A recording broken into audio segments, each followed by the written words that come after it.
एक पुरानी हवेली जहां समय रुका हुआ सा लगता था। उसकी दीवारें सदियों पुरानी कहानियों से गूंजती हुई हर कोने में रहस्य छुपाए बैठी थी।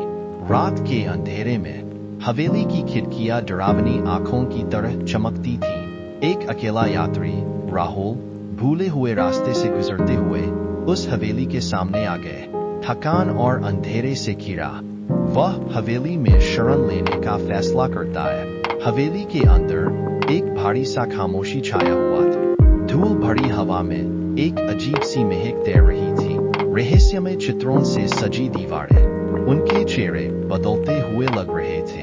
रहस्यमय आवाजें दूर से आती हुई राहुल के दिल में डर भर रही थी।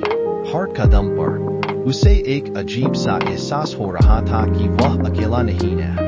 एक पुराने कमरे में उसे एक खराब हुई डायरी मिली। इसमें एक अजीब सी कहानी लिखी हुई थी, एक परिवार के बारे में जो सदियों पहले इस हवेली में रहता था और एक भयानक रहस्य के शिकार हो गया था। डायरी के शब्दों ने राहुल के दिल में एक डर पैदा कर दिया, एक ऐसा डर जो उसके रोंगटे खड़े कर देता था। रात गहरी होती गई और साथ ही डर भी बढ़ता गया। अजीब सी आवाजें अब और ज्यादा जोर से सुनाई देने लगी। राहुल ने महसूस किया कि कोई उसे देख रहा है, कोई जो अंधेरे में छिपा हुआ है।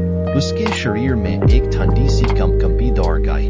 वह भागना चाहता था, लेकिन उसके पैर जैसे जड़ हो गए थे। अचानक एक भयानक चीख गूंजी। राहुल के होश उड़ गए। उसने देखा कि हवेली के एक कोने से एक भयावह साया निकल रहा है, एक साया जो धीरे धीरे उसके पास आ रहा था। उसके दिल की धड़कनें बेकाबू हो गई। वह बेबस होकर उस साये के सामने खड़ा रहा।